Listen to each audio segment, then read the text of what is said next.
ఈ అక్షయ తృతీయకు BNR gold and diamonds లో gold పై 6% నుంచి 9% వరకు discount, zero making charges. David Miller భావోద్వేగానికి గురయ్యాడు. మరొకసారి గ్రౌండ్లోనే ఏడ్ చేసినంత పనిచేశాడు. గత మ్యాచ్లో మనం చూసాం, 2 రోజుల క్రితం కీలకమైనటువంటి టైంలో సింగిల్ తీయకుండా ఓటమి పాలవడం చాలా బాధాకరంగా మారింది. ఆ తర్వాత కంటతడి కూడా పెట్టుకున్నాడు డేవిడ్ మిల్లర్. మనం చూసాం 2 రోజుల క్రితం ఈజీగా గెలవాల్సినటువంటి మ్యాచ్లో ఒక్క సింగిల్ తీయకపోవడం కారణంగా ఆ జట్టు ఓటమి పాలైంది. నిన్న కూడా సేమ్ అలాంటి పరిస్థితి ఏర్పడింది. ఆర్సీబీతో జరిగినటువంటి ఈ మ్యాచ్లో లాస్ట్ ఓవర్లో 15 పరుగులు కావాల్సి వచ్చాయి. అప్పటి వరకు ఆడుతూ ఉన్నటువంటి డేవిడ్ మిల్లర్ కొంత స్లోగా ఆడుతున్నట్టు కనిపించింది. కానీ చివరి ఓవర్లో మాత్రం మరలా డేవిడ్ ఆడుతాడా లేకుంటే ఇలానే డాట్ చేసి మ్యాచ్ని కూడా పోగొడతాడా అనేటువంటి ఆందోళన మొదలైంది డీసీ ఫ్యాన్స్ అందరికీ కూడా. ఇలాంటి సందర్భంలో కీలకమైనటువంటి 2 సిక్సర్లు బాది మ్యాచ్ను పూర్తిగా స్వరూపాన్ని మార్చేసి ఢిల్లీకి విజయాన్ని అందించాడు డేవిడ్ మిల్లర్. గత మ్యాచ్లో జరిగినటువంటి పొరపాటుని ఈ మ్యాచ్లో సరిచేసి లెక్క ఆడికాడికి సమం చేశాడు డేవిడ్ మిల్లర్.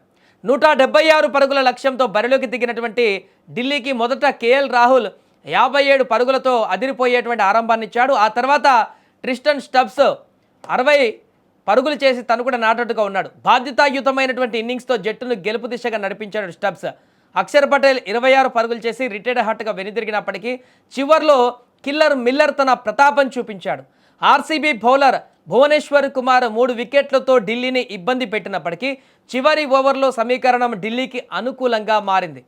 చివరి ఓవర్లో ఢిల్లీ విజయానికి కేవలం 15 పరుగులు అవసరం అవగా రొమారియో షెఫర్డ్ వేసినటువంటి తొలి 2 బంతులకు కేవలం 2 పరుగులే వచ్చాయి.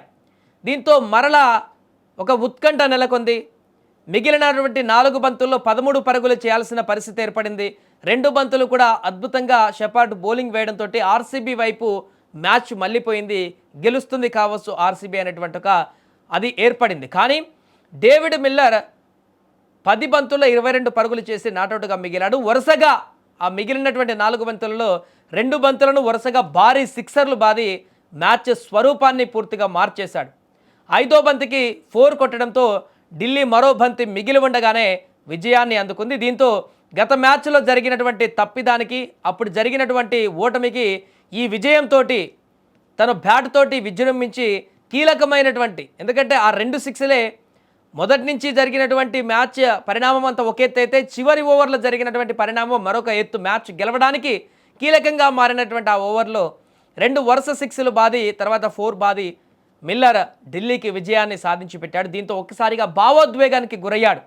ఎందుకంటే గత మ్యాచ్లో జరిగినటువంటి పరిణామంతో తను పూర్తిగా అక్కడ కూడా ఆవేదనకు గురయ్యాడు. డగౌట్లో కూర్చొని ఏడ్ చేశాడు. ఆల్మోస్ట్ చాలా బాధతో ఆవేదనతోటి కళ్ళకు నీళ్లు కూడా తెచ్చుకున్నాడు. మరలా ఇప్పుడు అలాంటి పరిస్థితే వస్తుందేమో అనుకున్నటువంటి వారందరికీ కూడా తన అద్భుతమైనటువంటి బ్యాటింగ్ ప్రదర్శనతోటి కిల్లర్ మిల్లర్గా మారి డీసీకి విజయాన్ని సాధించి పెట్టాడు. ఈసారి కూడా గతంలో విజయ తీరాల వరకు తీసుకువెళ్ళి చివరిలో ఓడిపోవడానికి కారణమైనటువంటి మిల్లరే ఇప్పుడు కూడా మరలా గెలుపు బాటకు తీసుకువెళ్ళడానికి కారణమయ్యాడు. దీంతో అప్పుడు జరిగినటువంటి పొరపాటుని ఇప్పుడు సరిచేసి ఢిల్లీ క్యాపిటల్స్కి ఒక విజయాన్ని అందించి డేవిడ్ మిల్లర్ అంటే ఏంటో చూపించాడు. దీంతో డేవిడ్ మిల్లర్ లాస్ట్ ఓవర్లో చేసినటువంటి బ్యాటింగ్కి సంబంధించిన చర్చ ఇప్పుడు కొనసాగుతుంది. ఏదేమైనా ఈ మ్యాచ్లో అద్భుతంగా పోరాడి ఢిల్లీ ఒక విజయాన్ని సొంతం చేసుకుంది.